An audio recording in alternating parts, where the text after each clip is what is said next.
Hey guys, so this is my last week of travels. My 3 months of traveling is coming to an end, and I'm currently in London. So this is Shoreditch. It's kind of cloudy, but also pretty fun. I'm living in an area that has like a lot of cafes and the British bagels and yeah, a lot of interesting things that I have to check out, so that'll be fun.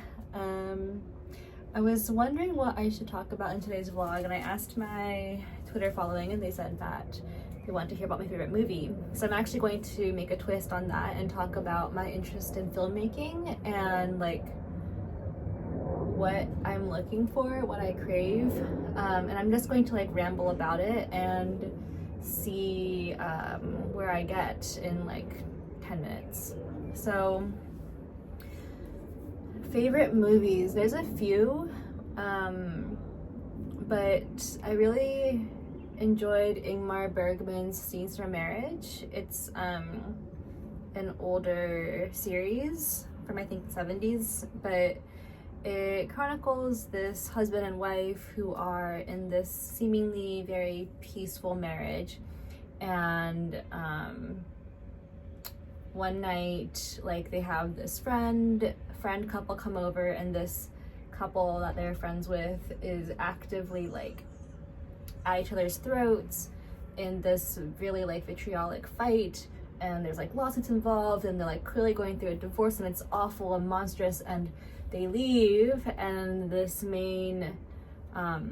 main characters look at each other and they're like, wow, we're so glad that we're not like them. And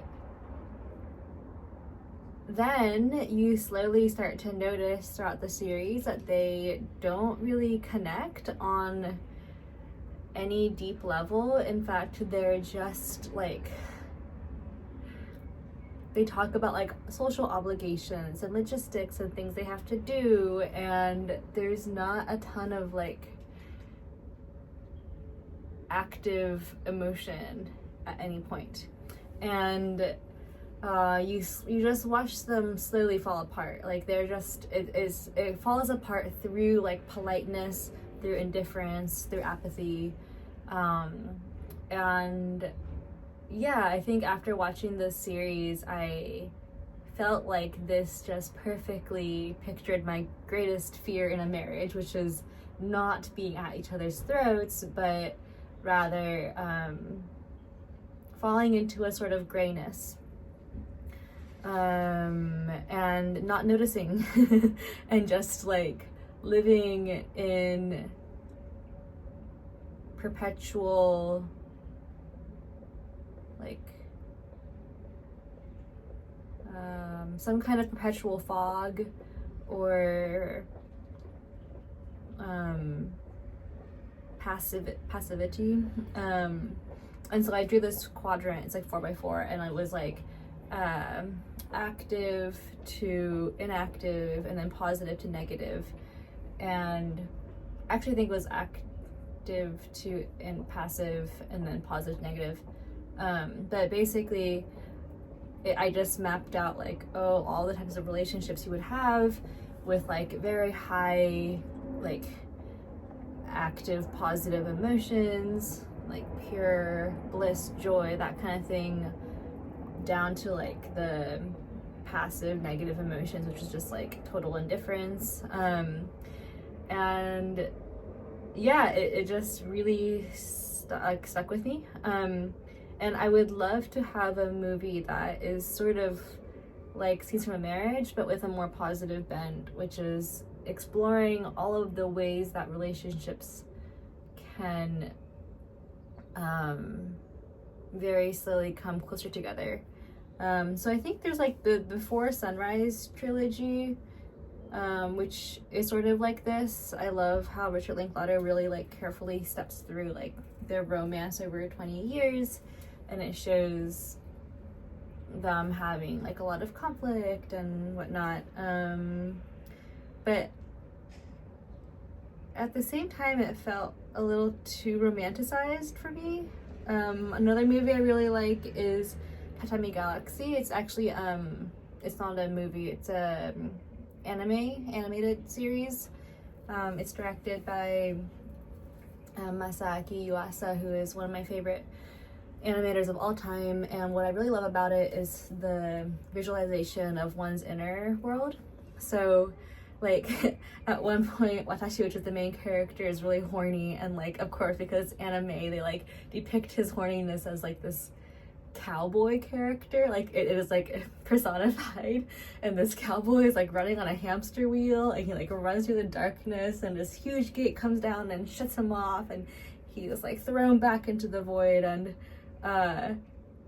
this like depiction of one's inner state, inner world, and all of like there's so much turbulence and drama that can go on inside of oneself, inside of your subjective experience, that like isn't necessarily easy to show when you're shooting a movie.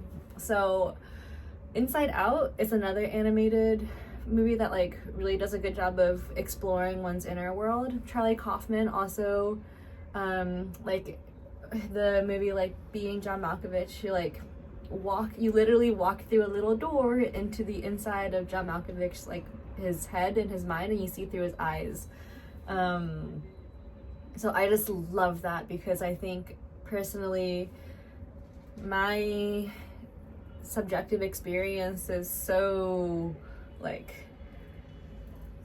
much like a lot of metaphor. Like I'll be going through life.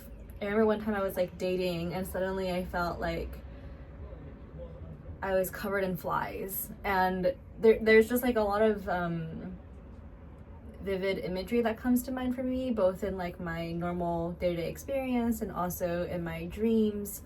And then my emotions, there's such a turbulence sometimes where like, oh my god, I tried to talk to someone, I tried to talk to like 2 people at dinner, and they both weren't interested. I couldn't integrate into the conversation. I am such a loser. And like that, like imagine if I could make a movie where like I come crashing down a wave and like it just smashes me, and I want the experience of watching a movie. Okay, so then there's my favorite book, Introductions by Whitley Gaddis, and he really inspired me, because I want the experience of watching a movie to be like the exact experience of living life and like living one's subjective experience. So I remember when I was reading The Recognitions by William Gaddis, the main character had a fever at one point, and as I was reading, I felt like I was tripping and having a fever dream, because the way it was written induced me into a feverish state. And that felt so powerful. It wasn't about writing clearly. It wasn't about writing in a logical, structured way. It wasn't even about necessarily writing like, I mean, it's definitely very like beautiful and like well written, but also the main thing that stood out to me is just that the experience of consuming this content felt like the actual experience of being there or living it. It was psychoactive, and I would love for my own films to feel like, yeah, like you are transported. Let's see, another movie I like is My Dinner with Andre, but I don't like how the 2 guys are just talking to each other about their experiences, which sound very magical and interesting, and instead I wish that was actually just visualized, because the restaurant is sort of like dimly lit, and I don't really like movies that are hard to watch because they're just sort of like,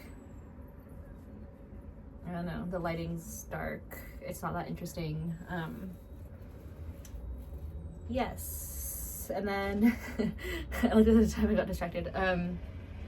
The Taste of Tea I really love, because it does this sort of surreal depiction of one's inner experience. So it's like the opposite of My Dear Andre, where it is so beautiful. It's there are so many beautiful shots of nature, and then like you see this each family member go through their own like obstacles that they have to overcome. And the boy, for example, has a big crush on this girl, and they just really exaggerate what happens to him so that it accurately reflects the drama of his inner like experience. Like at one point he is so excited about this crush that he like runs all the way home from school, then all the way back up to get his bike, and like it's just this prolonged scene of him running. And like the girl, for example, really needs to overcome some sort of like she wants to achieve this larger self, and there is a literal huge larger self in the movie. And yeah, it's a very like quirky movie, but it feels like one of my best examples that I've come across so far. I like it more than I think Being John Malkovich, where it visualizes one's inner experience through a like live action means. And yeah, if you guys can think of movies that do this that you thought were really well done, let me know. And yeah, I think that feels good for today. This was a fun prompt. So see you guys. Thanks.